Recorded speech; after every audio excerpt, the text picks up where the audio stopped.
Hey, welcome back to erictology.net with Eric Bissell and Mark Gravel, and we're going to talk about a very, very good subject called divorce. And some of you may not have heard that Israel was divorced. Yahuwah divorced Israel. I had not heard that before until years after I came out of the church. And so we're going to explore the subject and maybe discover some new things, what the Hebrew has to say about it, and I'll turn it over to Eric. Okay, we're going to start off with a contradiction right out of the gate. So if you go to Exodus chapter 4, this is where Yahuwah is speaking to Moshe at the burning bush incident. And that's Exodus 3, and this is right after that. And Yahuwah said to go and speak to the Pharaoh, and he's going to release the Israelites. If you look at verse 22, Yahuwah said to Moshe, he said, "You shall say to Pharaoh, so said Yod He Vav He, Yahuwah." So people know Yod He Vav He is the four letters, the four Hebrew letters, Yod He Wa or Vav and He. So if you say Yod Vav He, Yod He Vav He, somebody thought that was his name pronounced. It's actually just reading the list of four letters. But so said Yahuwah, which I believe is a if not the pronunciation of the name. My firstborn son is Israel. Firstborn son, I thought he was married to Israel. Here's the complication. Here's the problem. Verse 23, so I say to you, that's Yahuwah saying to Pharaoh, send out my son that he may serve me, but you have refused to send him out. Behold, I shall kill your firstborn son. Now that's Yahweh speaking through Moshe to Pharaoh, and twice now, and then a third time by analogy about the comparison to the firstborn son, he's saying that Israel's his firstborn son. He didn't say wife, just so you know. You get down to chapter 5, verse 2. Pharaoh replied, who is Yahuwah that I should heed his voice to send out Israel? So that's verse 2. And you see the word send out is spelled, Shin Lamed Chet.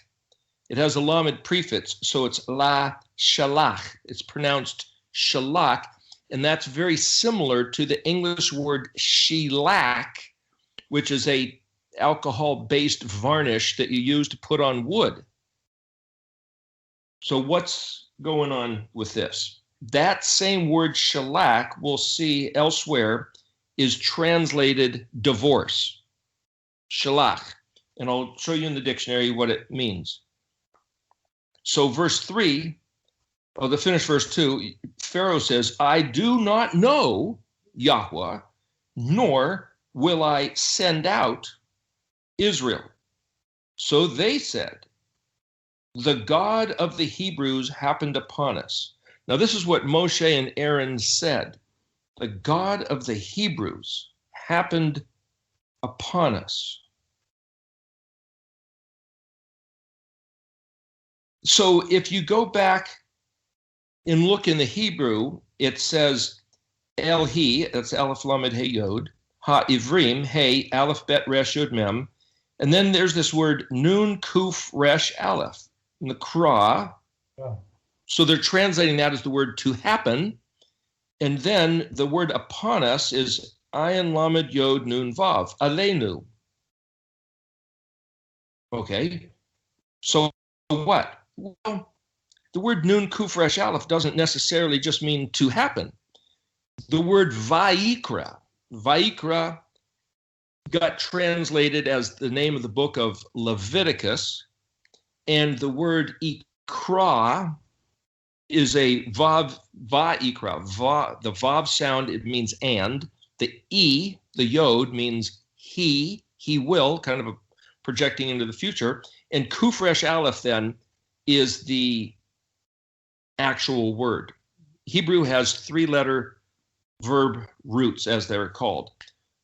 Well, kuf resh, kur, or kufav resh, is where you get the word cool, or to enhance in value, make something better. It also precious, dear, and costly. To realize suddenly happen that, hey, this is really valuable. But the word kuf resh aleph not only means to suddenly happen, but it means to assemble. So Mark mentioned about the word kahal, kuf, that's our letter Q, hey lamed, kahal means an assembly, or those who are called to assemble. So that's where the word kaf, that's our letter K, kaf lamed hey is the word for bride, but that also means to be completely consumed or destroyed. If I just gave you one definition, you go, oh, that's what that means. But it's not fully. If I give you two definitions, like bride or to be destroyed, now you're in your mind, you have to go, what's the association? Why would he say that? And if to gather somebody together is kuf hey lamed, last week we were talking about kuf vav, which is the word to hope. What has that got to do? Is that an assembly of hopeful people? Well, maybe. What I'm saying is that this whole thing, once we just open this, as it were, a can of worms to get in looking at the Hebrew letters, everything becomes really complex and compounded, but it's the only way to do it. So if I looked at this word nun kuf resh aleph, the God of the Hebrews, the Elhi Ivrit, Nakra. Well, kuf resh aleph also means to be called, to be invited or summoned to a meeting to learn how to read Hebrew, to put out a message that says we're going to be talking about how to read Hebrew and understand what Yahweh said Sunday mornings at 10 o'clock, well, like what we're doing here, is a nakra, nun kuf resh aleph. A mikra, a mem kuf resh aleph, is the time or the place. So you look at the difference between the mem prefix and the nun prefix. Nun is kind of like, it has to do with the third person plural, meaning we. But this is like we're learning how to read. And then the word aleinu, well, that means connected. Ayin lamed means to connect. So does ayin mem, but ayin mem is typically translated either the word with or the word for people or nation or kinsman related. But ale, ayin lamed yod, nun vav is the suffix meaning we or us, but ayin lamed yod means above or to be raised up or promoted to a higher dignity or a higher station in life. When Joseph, the one of the 12 sons of Jacob, Joseph, when he was thrown into the dungeon, baker, and then it was at least I think it was like a year or two later, all of a sudden you have to go, what's the association? Why would he say that? And if to gather somebody together is kuf hey lamed. Last week we were talking about kuf vav, which is the word to hope. What has that got to do? Is that an assembly of hopeful people? Well, maybe. What I'm saying is that this whole thing, once we just open this, as it were, a can of worms to get in looking at the Hebrew letters, everything becomes really complex and compounded, but it's the only way to do it. So if I looked at this word nun kuf resh aleph, the God of the Hebrews, the Elhi Ivrit, Nakra. Well, kuf resh aleph also means to be called, to be invited or summoned to a meeting to learn how to read Hebrew, to put out a message that says we're going to be talking about how to read Hebrew and understand what Yahweh said Sunday mornings at 10 o'clock, well, like what we're doing here, is a nakra, nun kuf resh aleph. A mikra, a mem kuf resh aleph, is the time or the place. So you look at the difference between the mem prefix and the nun prefix. Nun is kind of like, it has to do with the third person plural, meaning we. But this is like we're learning how to read. And then the word aleinu, well, that means connected. Ayin lamed means to connect. So does ayin mem, but ayin mem is typically translated either the word with or the word for people or nation or kinsman related. But ale, ayin lamed yod, nun vav is the suffix meaning we or us, but ayin lamed yod means above or to be raised up or promoted to a higher dignity or a higher station in life. When Joseph, the one of the 12 sons of Jacob, Joseph, when he was thrown into the dungeon, translated or interpreted the dream of the butler and the baker, and then it was at least, I think it was like a year or two later, all of a sudden the Pharaoh had a dream, and the butler goes, oh, wait a minute, there's a guy in prison. That's right. I forgot about him. He knows how to interpret dreams, where he has connection with Elohim of the heavens. And so they immediately called Joseph from the dungeon up to standing in front of the Pharaoh. Well, that's this concept of aliyah. When you make immigration to Israel, it's called making aliyah. And it doesn't just mean to go up. It means to be promoted. It means to get as it were, a pay raise or some kind of bettering in your life. And so the other way then, this is part of reading the text. Vayomeru, and that word amer means, I'm starting off at the beginning of the verse. Pharaoh says, I'm not going to shalak, I'm not going to send you out. Vayomeru, and he said, El-hi ha'avrim. Well, El-hi means where you get the word God or my deity, or also my power, my strength. Ha'avrim, the word Eber, translated Hebrew, also means to cross over or to transcend, to ford a river, to make the transition. Nakra could be read as in learning to read. Ayin Lamed Yod Nun Vav would be our prestige, our elevation, our raising up beyond. And then you might say, because the word Ivri means to go on beyond to another side. And then this next word, Nun Lamed Kaf He, and the Laka, is to transcend to the other side then of this way of walking. The word halakha, or you could even put a tav or a yod as a prefix, but the word Lamed Kaf always has to do with this is the way to walk. This is the way to go. Then it says Nun Aleph, which is sometimes translated as now. It's pronounced ne or na, but it also means please, as in asking permission. And then the word derek is the word way.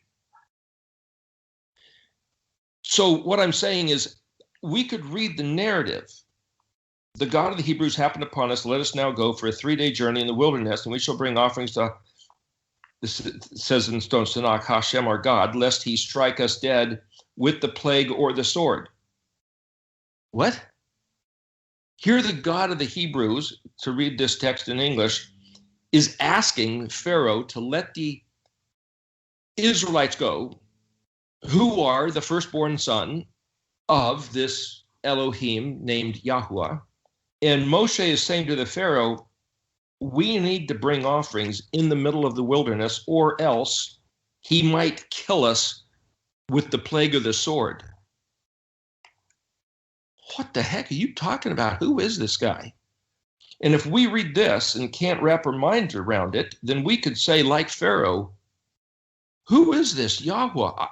I don't know any Yahweh. I don't know this guy. Is this gentle Jesus, meek and mild?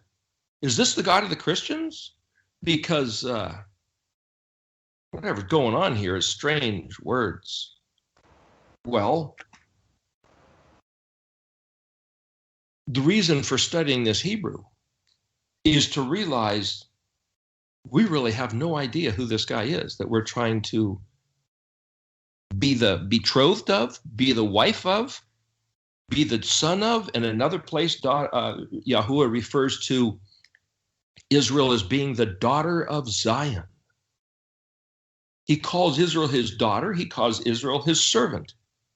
And then in Jeremiah 3 and 4, which I'm going to show you, he talks about divorcing the northern kingdom of Israel, but not the southern kingdom of Judah. So if Christians relate, there's this whole concept that was stirred up decades, maybe a century or two ago, called the British Israelite theory, or the British being Ephraim or the house of Joseph.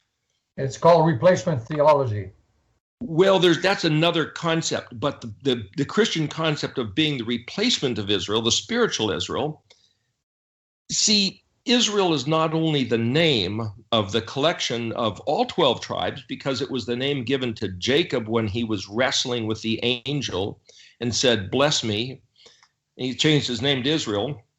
But Israel was also just the name of the northern kingdom under the reign of Jeroboam, and the southern kingdom under the reign of Rehoboam, which was the son of Solomon, was just 2 tribes. Well, technically you could say 3. There was Simeon, Yehuda, and Benjamin. And then the Levites didn't have a tribal land. But the other, called the lost 10 tribes, was the northern kingdom of Israel. And so when Yeshua said, "I've only come for the lost sheep of the house of Israel," people think, well, what he's saying is, "I've only come for the Jews." No, that's not what he said. In the New Testament, it's translated in English, "I have only come here for the lost sheep of the house of Israel." Now, there's this little matter called the one-house mindset versus the two-house mindset. And the one-housers absolutely refuse to believe there's anything called two-house movement. I think it was Batya Wooten, Wooten, came out with a book called "Who is Israel" that brought the subject up that I ever heard of it. And it's like, what the heck? And a lot of people hate the idea of the two-house concept. But I can show you numerous times in the Old Testament and in Scripture where Yahweh himself refers to the house of Israel, or also known as the house of Ephraim, which is the northern 10 tribes, and the house of Yehuda, Judah, which is the southern kingdom.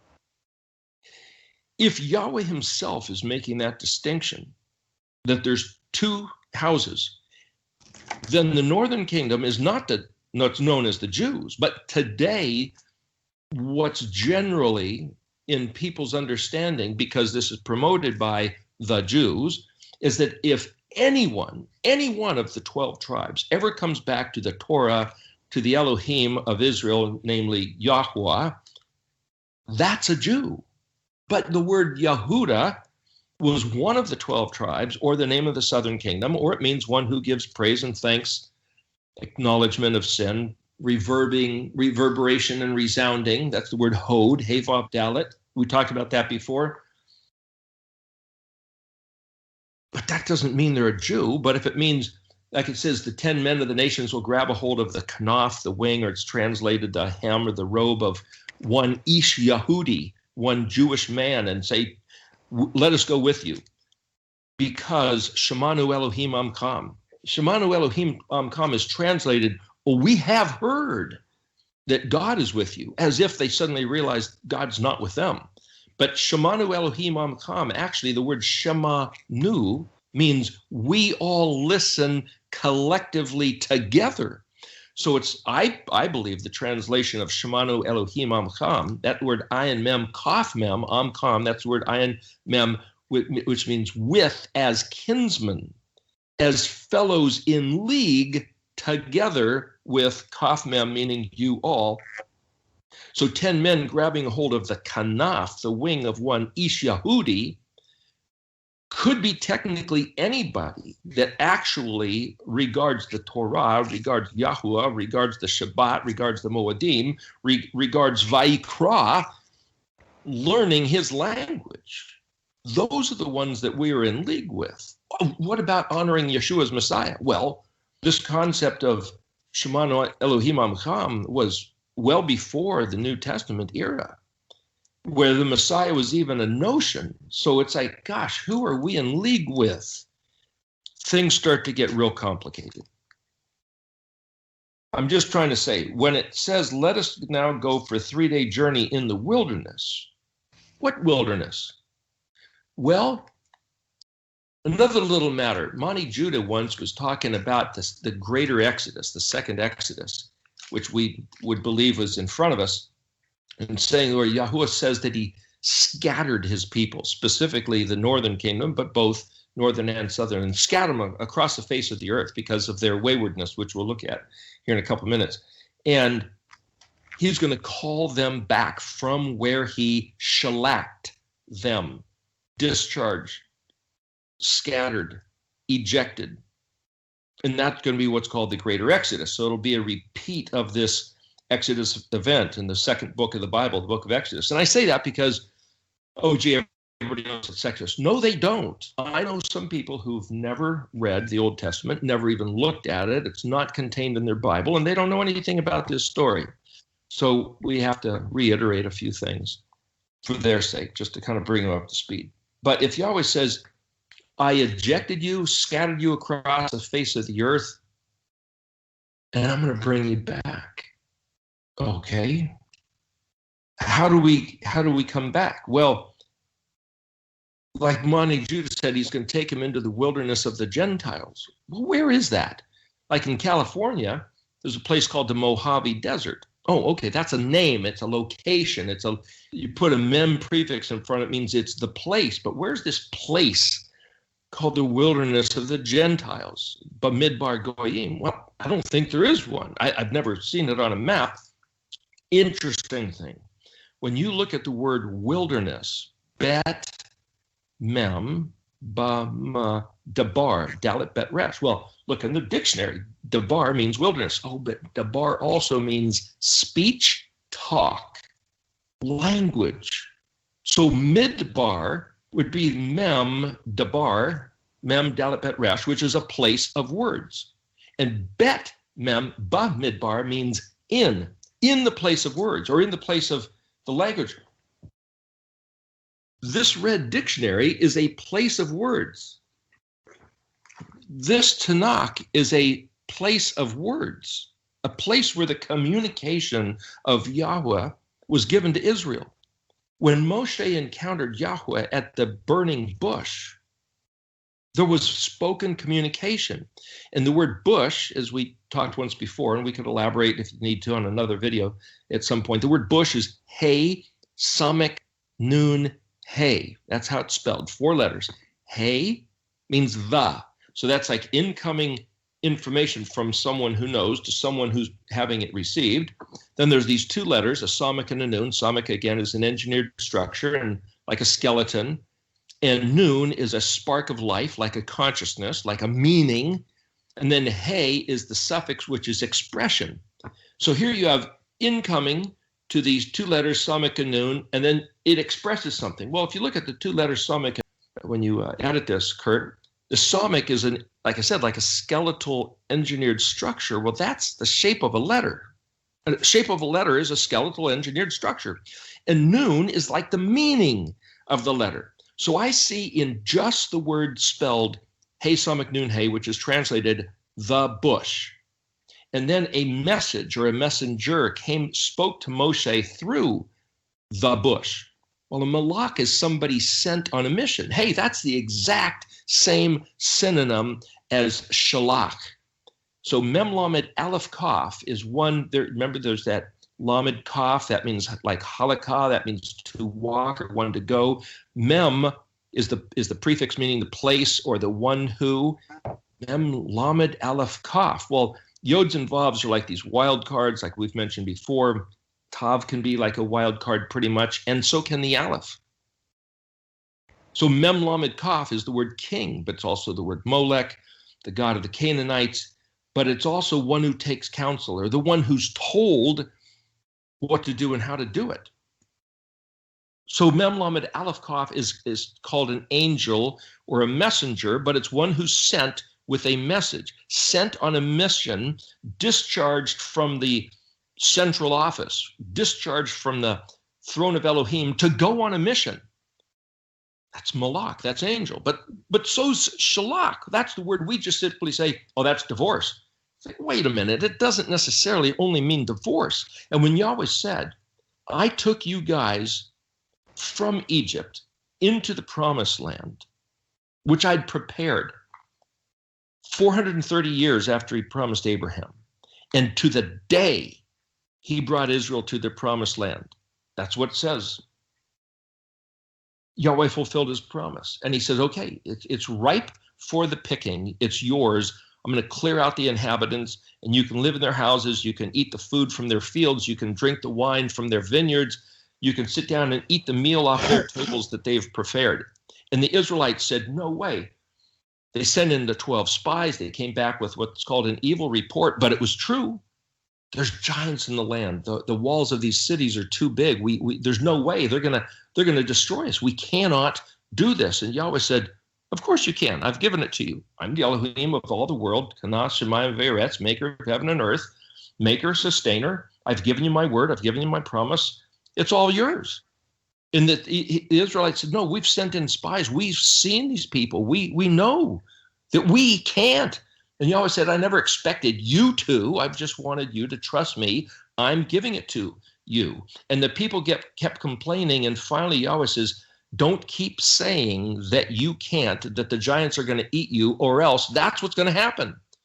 Don't keep saying, I only brought you out here to the desert to kill you, to let you die in the wilderness, because otherwise that's what's going to happen. Well, they kept persisting. And so Yahweh said, that's it.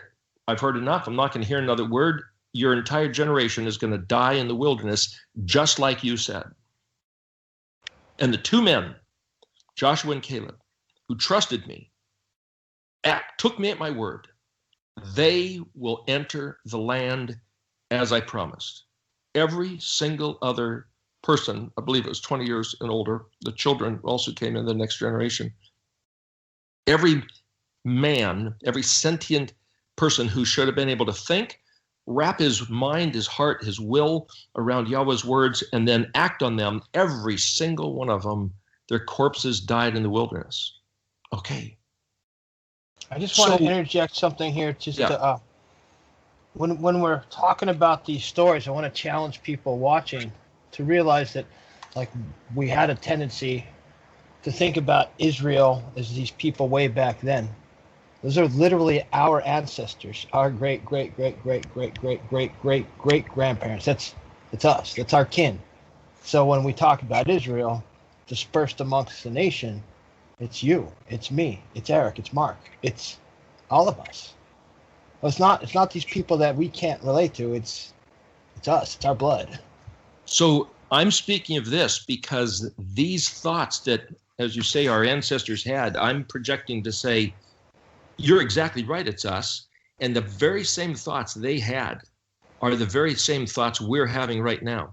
And if we have a matter that says, gee, was there not enough graves in the 20th century that Yahuwah brought us out here to the 21st century to kill us in the wilderness? No, that's wrong thinking.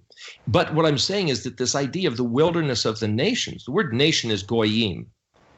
So there's three words that mean basically nation. There's aleph mem, which is nation or metropolis, but also is the word if, and it means on the condition of, or if such is the case, then this will happen. And being a metropolis, think of like a big city where a lot of stuff happens, an industrial center where things are made and produced. It's also the word for mother. But ayin mem is the word for kinsman or people group, and then goyim. Well, gimel vav yod mem. So yod mem is the suffix, which is the plural. So you have gimel vav. Well, vav is the masculine suffix, and if you look up in the dictionary, gimel hey is the feminine suffix, and sometimes that changes the word, but sometimes it's just the same basic concept. If the suffix is different, like a hey or a vav, the commonality is the gimel. Well, I'm saying this to show you how to use the dictionary. If you put the hey prefix like hasana, the bush, hey prefix might be the word the, but it might be actually the first letter of a word. So if you look at hey gimel hey, it's the word rudder, helm, steering wheel, to navigate, where we get the word for navy, and it means to ponder, to meditate, to speak syllable by syllable, spelling words phonetically. That's the word Haggah. The goyim is the plural. So the word goyim is nations speaking and thinking with a different rule of navigation. Well, we just read here, looking at the words, that our being raised to a higher dignity as Hebrews is to learn to read. Nakra alenu nalaka. learn a different way of walking, crossing over to this other side of the supremacy, which is to follow in the footsteps. That's also the word dabar. Dabar is not only the word wilderness, but it's the word to tow something behind, or that which follows behind, like a car pushing or pulling a trailer, like a ship pulling a barge of luggage. It's a pasture, it's a plague, it's something that happens because something else has happened. That's the word dabar, but it's also word or speech. To learn the language, what we realize is that if we can wrap our mind, our language, our actions, our walking, our heart around Yahuwah's mind and heart, it will raise us to a higher dignity, like getting a promotion where everything Yahweh said will happen exactly how he said it.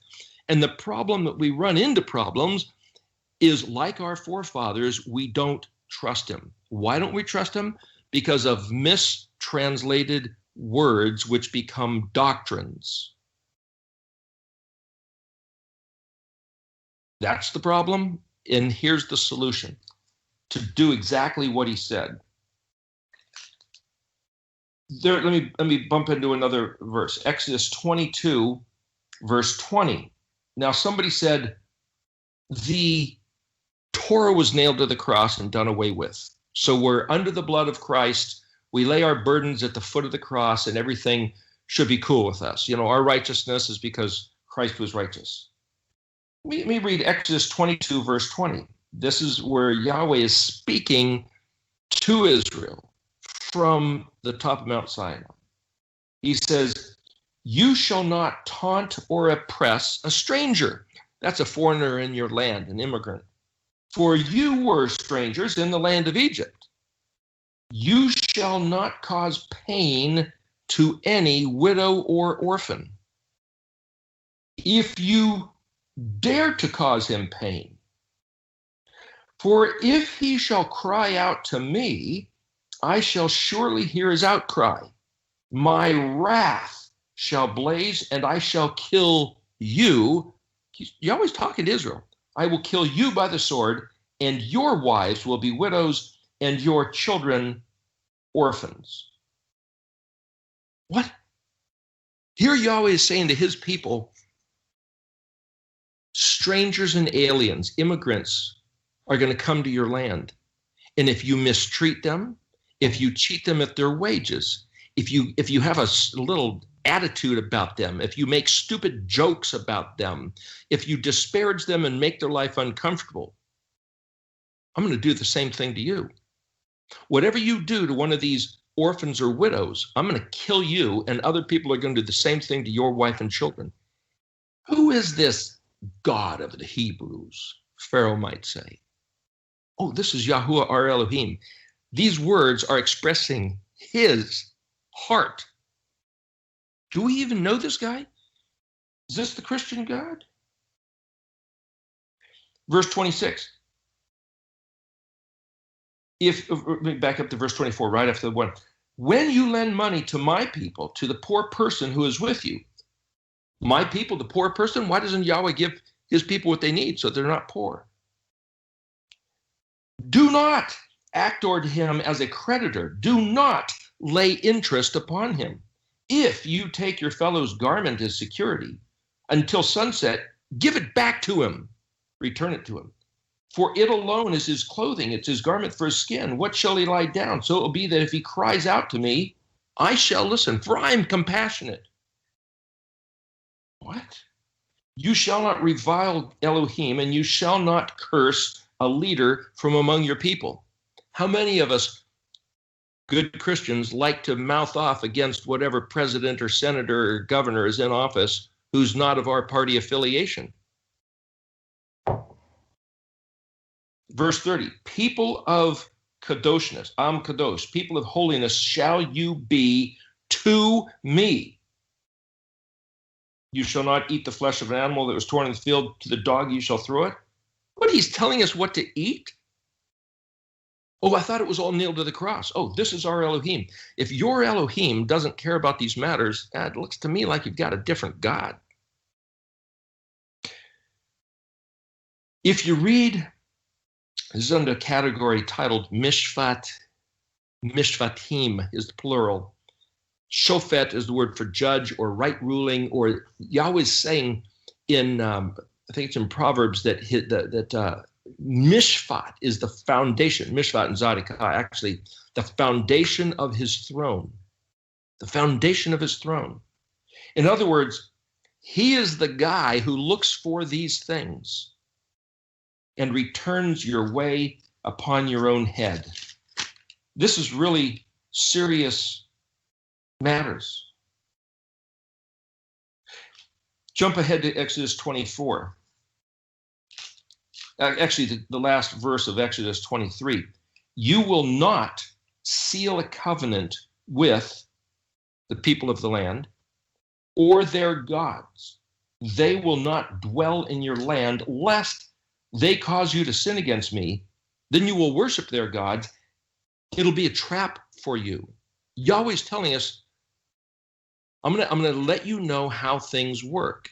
If you regard the customs and the gods and the rituals of worship of other people groups, that would include Native Americans, ancient Celts, African tribesmen, Aztecs, Mayans, if we learn the ways of the ancient people and think, hey, that was pretty cool, or even modern people of a different culture, of a different religion, and say, hey, you know, those Buddhists have some pretty nifty prayer flags. Maybe we should make some prayer flags just like they do.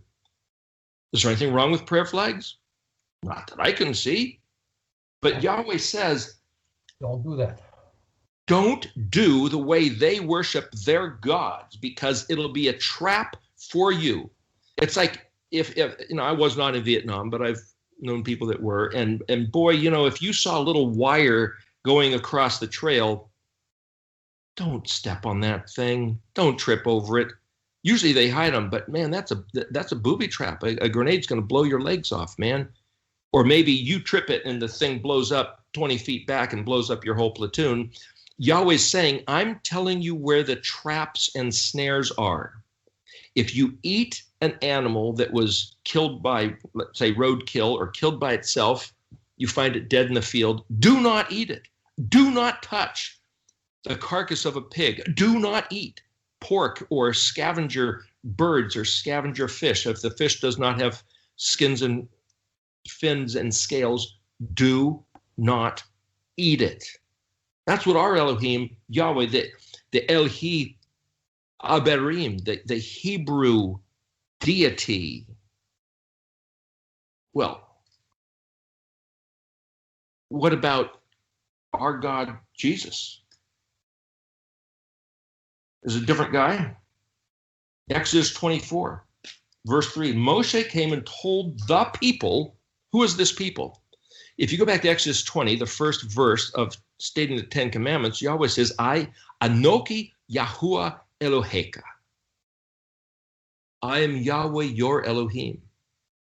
I just took you out of Egypt, out of bondage and slavery. That means if you don't recognize being affiliated, being Ayin Mem and Aleph Mem and Gimel Vav Yod Mem, reading and navigating according to the mind of the phonetic language of Hebrew, then anything else Yahweh says in Exodus 20, which is the Ten Commandments, he's not your God. It's not for you.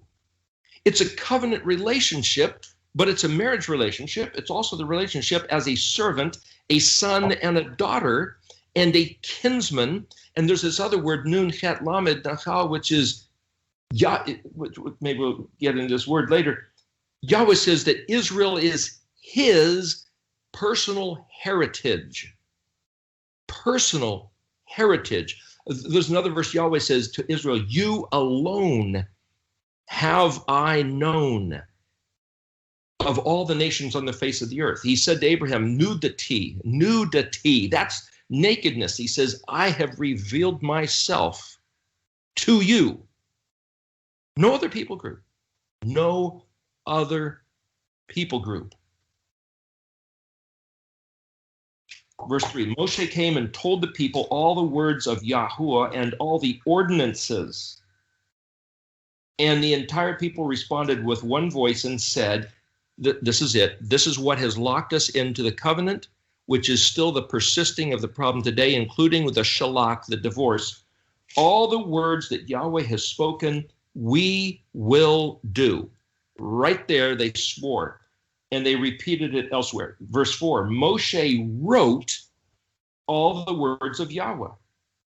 Wait a minute. That's the very first mention of any words being written ever, anywhere in the Bible. Now, before that, there was cuneiform, the empire of Sumer, the Mesopotamian, Babylonian, Assyrian, and the Egyptians had hieroglyphics.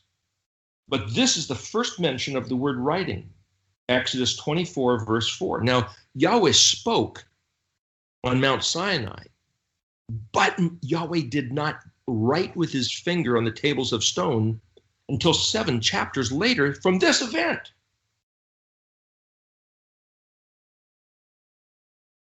Moshe wrote all the words of Yahweh. How did he do that? You can't write the words of Yahweh unless you have the Hebrew letters. If you write in Egyptian hieroglyphics, which are pictures of their deities, it's not Yahweh's words. If you write in cuneiform, it's not Yahweh's words. The study of the Hebrew language is that the letters are correlated to the Moedim, proving, I believe, that Yeshua is the Mashiach of Israel, that the 22 letters in their order as we have them is Yahweh's revelation of himself, his identity, and his, you might call it his agenda, his intention, his mission, his job. And if he sends his people out in his name to be walking in his way, it's along this path that you can read the map of the 22 letters as it were a treasure map, a walking path. There's this one graphic up on the website of the treasure map, and that's a whole nother story we could talk about. But what I'm saying is, if you don't recognize the real meaning of the Hebrew letters, you don't know Yahweh in the regard that those letters can express who he is. Now, I'm not saying that if you don't know how to read Hebrew, then you don't know God. You don't have any relationship. You don't have his Holy Spirit. Jesus isn't your Savior. I didn't say any of those words. And I'm saying those words to say I'm not saying those words because I've been accused of saying that. What I'm saying is there's something in these letters which identify the heart, the ruach, the spirit, the mind, and the way of walking, which is known as halakha. That's the walking, and the way is known as the derek. The same word derek, dalet resh kaf, D-R-K, means to bend a bow. It's like learning how to do very serious business. It also means way, conduct, manner, mode. This is how you walk. And anybody who thinks that the ordinances, the instructions, the commandments, the teachings were done away with, nailed to the cross, and made zero, that's a form of divorce in and of itself from this. So it's kind of like, in my understanding from reading these words, that the Christian doctrine is a divorce and a celebration of the alienation of being Yahweh's betrothed people. What the heck? This is serious business. Verse 7 of Exodus 24, Moshe took the book of the covenant, which he just wrote, and he read it. And again, in the earshot of the people, they said, everything that Yahweh said, we will do and we will obey. Verse 8, Moshe took the blood, threw it upon the people, and he said, behold, the blood of the covenant that Yahweh sealed with you concerning all these matters. Well, how big is that inclusion? Some people say, right there, he threw the blood that sealed it, no more. But wait a minute. The people said, everything that Yahweh has said. Well, that's what this English translation says. Let's look at this a little closer. Verse 7. Vav Yod Kuf Het, that Kuf Het is to take hold. Sefer HaBrit, Sefer, Samik Peresh, the Brit, that's the scroll of the covenant, Vayikra, and reading it, Nun Aleph Zion Nun Yod, or Bet, Aleph Zion Bet, that's Beni, in the ears of Ha'am, the people, Vayamer, call Asher Dabar Yahweh.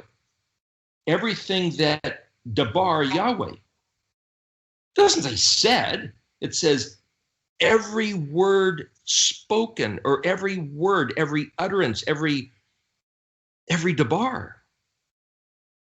Nun, ayin, shin, hey, and nun, shin, mem, ayin. So there's three verbs that are used all the time: Shema, Shomer, and Asa, or Oseh. Those are two of the three right here. Shema, nun is the prefix, mem, we, or meaning collectively we will do. That's we will hear. And then the word ayin, shin, hey. It's nun, ayin, shin, hey. So collectively we will do, perform, behave, cause to happen. And then the word shomer, which isn't mentioned in this sentence, means watch, keep guard, or look close and remove the dregs, filter out the stuff that doesn't belong there. But it says, call Asher Dabar Yahweh. So there is a teaching going around that at this point, because Moshe threw blood on the people, and then he went up to Mount Sinai and ate, that sealed the covenant, and everything of the Torah that was given later is not part of the covenant. That's what people are teaching, and that we don't have to do it. It was words that were given against us, bad laws that nobody can live by, from Ezekiel chapter 20. Bad laws that nobody can live by, the Torah instructions. And it's like, wait a minute. I read this and it says, call Asher Dabar Yahuwah. Every word out of his mouth is life for us. Every word. And people say, no, he gave us bad words that nobody can live by. No, wait a minute. You look in Ezekiel 20, and Yahweh says, I gave you good words that if a man does, he will live in them. But you guys kept assigning evil of me. You guys kept saying my stuff was no good. And you guys preferred the dabar of the goyim, the language, the customs, the understanding, the navigating of the alien nations around you. So fine. Just like, Yahweh brought us out here to kill us because there wasn't enough graves back behind us. Okay, if that's what you believe, that's what you get. It happened in the Exodus, and it happened all through the scripture. Every time you read the scripture, every time Yahweh's people think that he really brought us out here to kill us, that's exactly what happens. He brought us out here to kill us. And every time we say, wait a minute, Yahweh brought us out here to give us the best and to raise us up, aliyah, because he loves us and we're his special people, then that's what happens. So our attitude changes the course of history. The verse 12, Yahweh said, Exodus 24, Yahweh said to Moshe, ascend to me, that's the word aliyah, going up to the mountain and remain there, and I shall give you, see, it hasn't even happened yet, the stone tablets and the teaching and the commandment that I have written to teach them. That's the second mention of the word to write. And then later Yahweh says, write these words, that's in Deuteronomy 6, write these words on the doorposts of your house and upon your gates. Write these words. Lord, I shall give these laws unto thy people. Hear me. Oh, hear me. All pay heed. The Lord Jehovah has given unto you these 10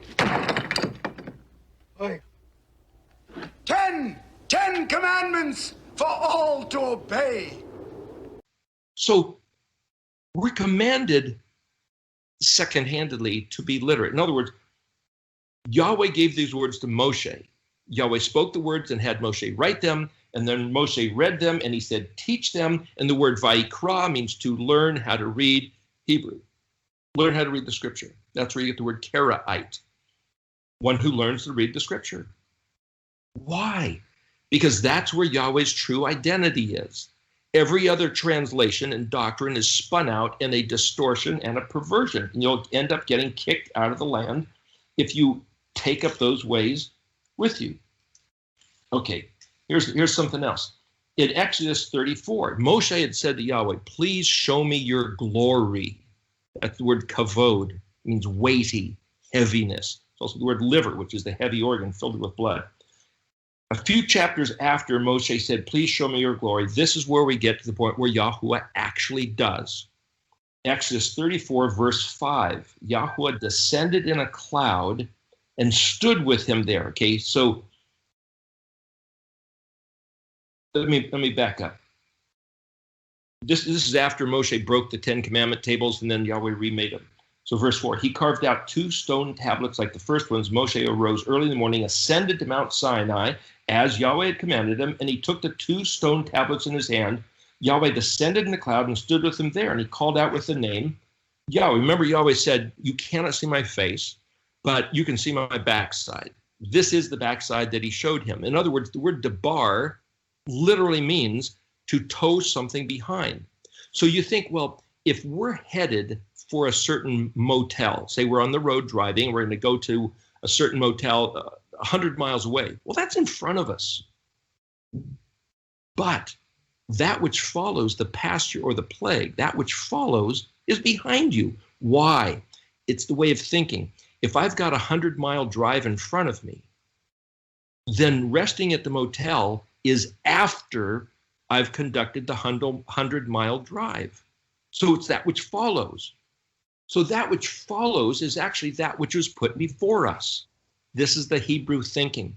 The word kuf vav, the word kuf is the back of the head. It's that which follows. The word Yaakov, yod ayin kuf bet, the word Jacob literally has to do with that which follows behind you. After you've done something, something else happens. And the Debar Yahweh is not only word or speech, but he's saying, if you do what I said, you get blessed. That's what follows. If you don't do what I said, well, what follows, you get the pasture. And if you don't do what I said, you get the plague. That's why the same word debar can mean word, speech, a trailer or a barge, that which follows, pasture or plague, following behind. Okay, so Yahweh put Moshe in the cleft of the rock. He put his hand over him. The word coffee, like putting coffee so you can stay awake, pay attention, that little joke. Anyway, Yahweh passes by, and then Yahweh speaks, and he takes his hand off, and Moshe somehow sees his backside. So that's what I was saying the other week, that he gave us that we can't foretell the future, nor should we, other than to say, let's all just do what Yahweh said. So when he gets mad at his people, constantly Yahweh has this against Israel. They're prone to seeking fortune-telling, prophecy, oracles, divination, somehow reading the clouds, reading the signs.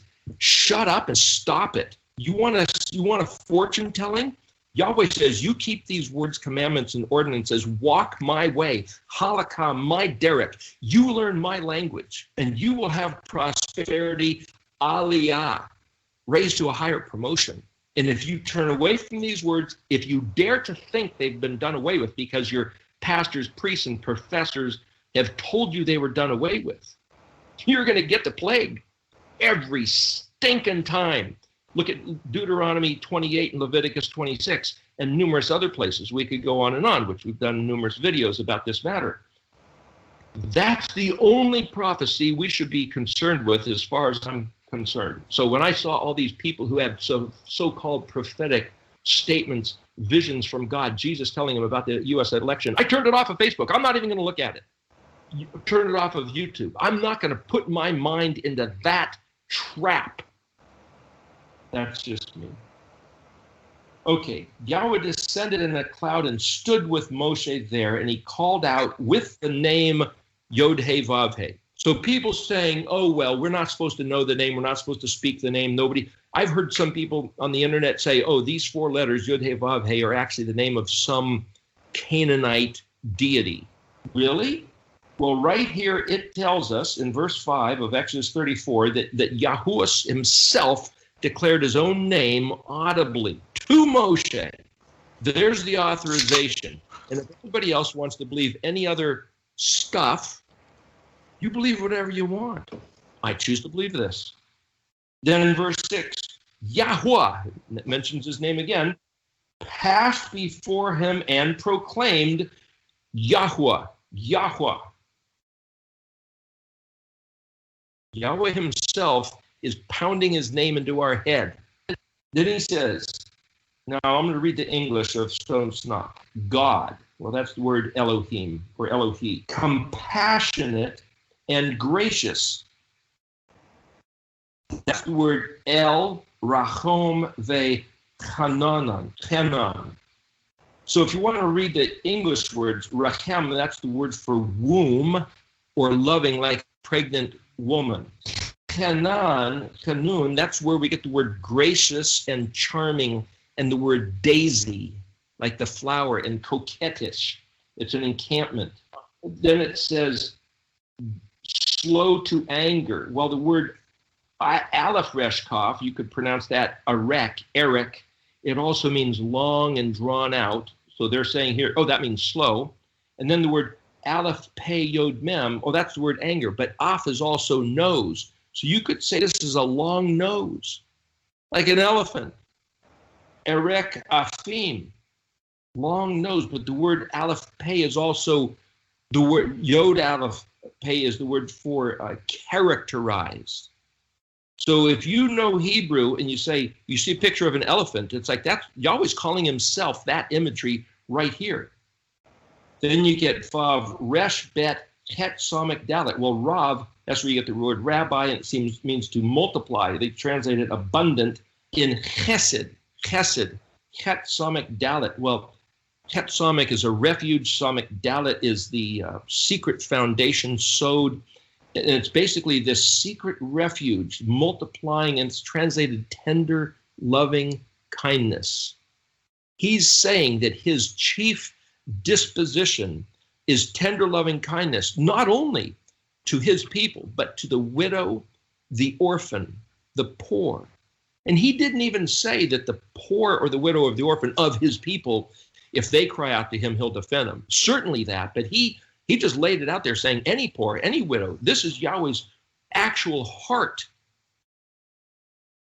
and truth. Rav, Chesed, Ve'emet, multiplying great in Chesed and truth, tender loving kindness and truth. He's saying this is what I'm all about. So any doctrine that we might have inherited, which is not of truth, has nothing to do with him and is detestable to him.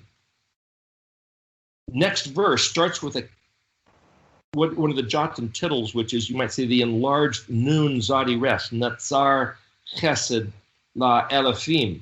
You could say, well, that's preserving. Nun Zadi Res, Netzer, it means other things too. I'm not going to go through every word here, but I'm just reading it.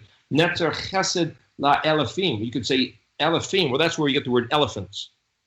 Well, that means thousands. But Aleph also means to learn, to be the taught, trained, and domesticated of the house.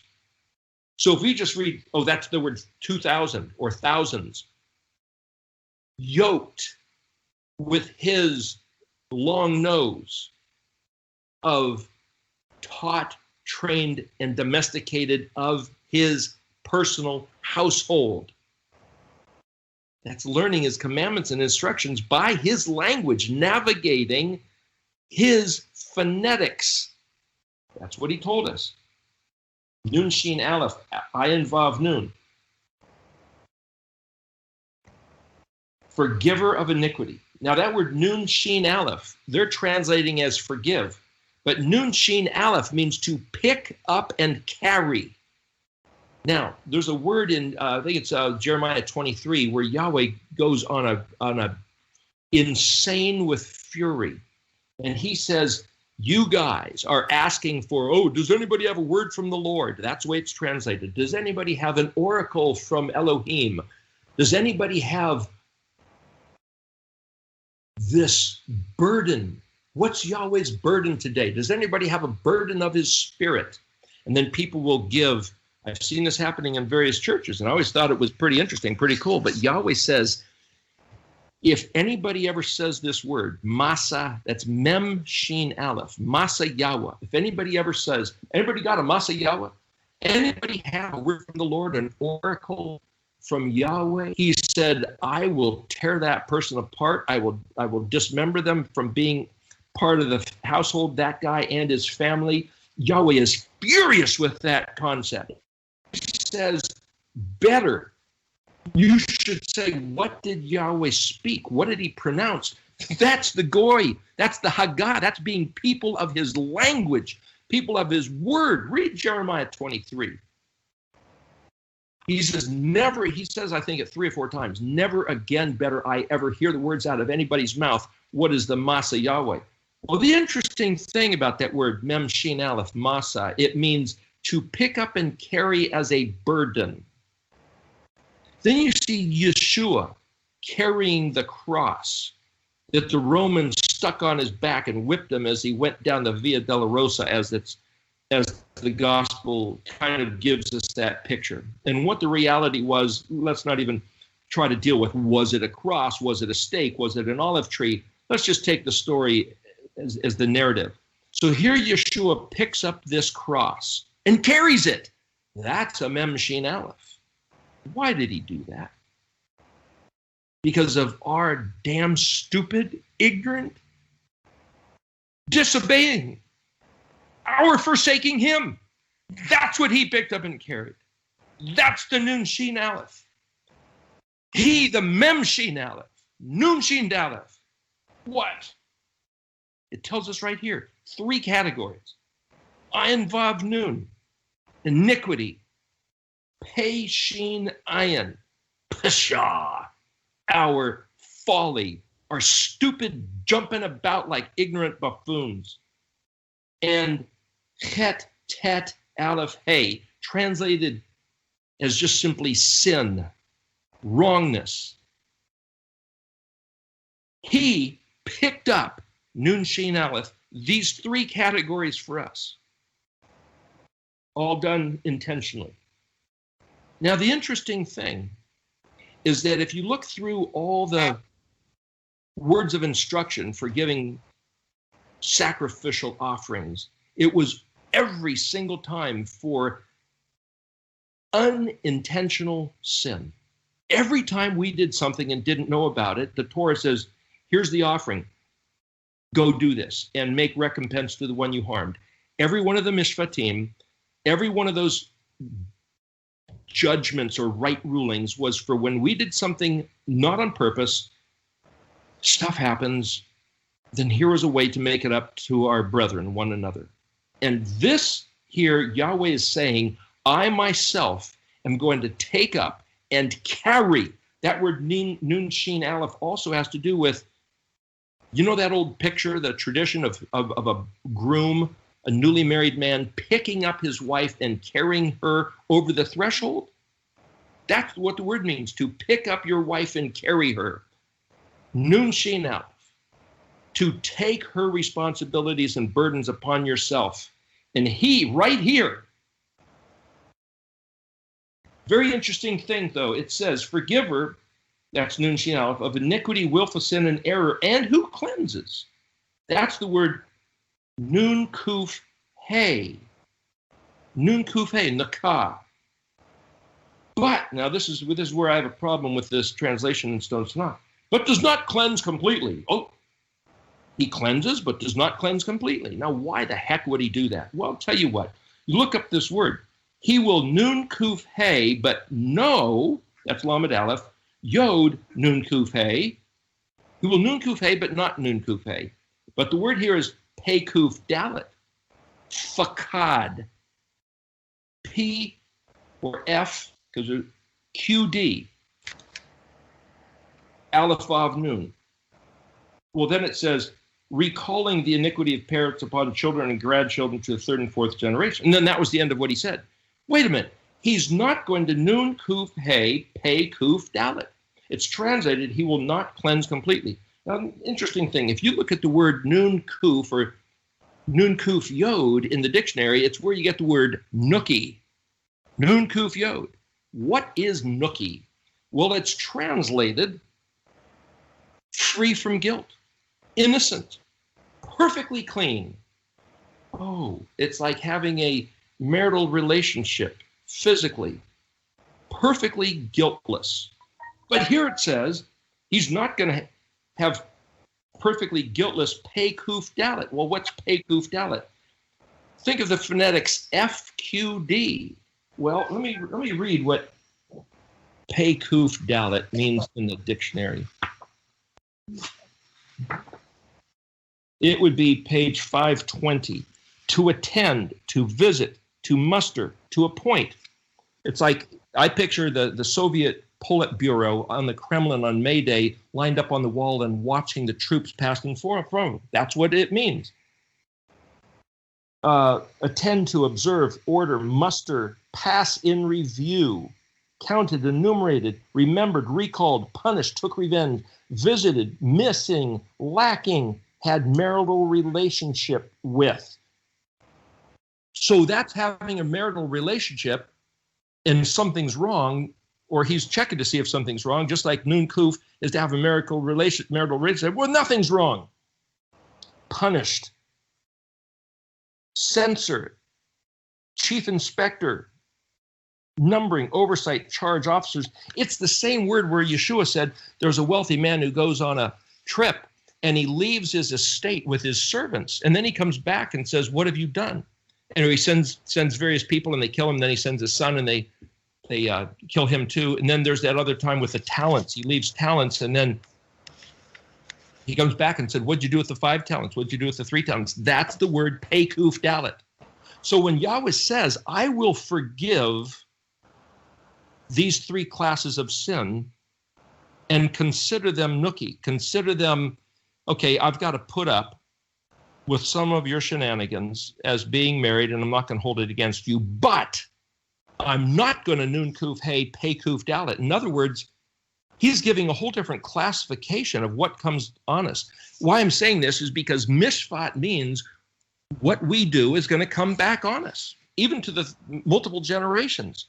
There are certain principles of mishpat that are, according to the foundation of Yahweh's throne, we cannot avoid, nor will he do away with.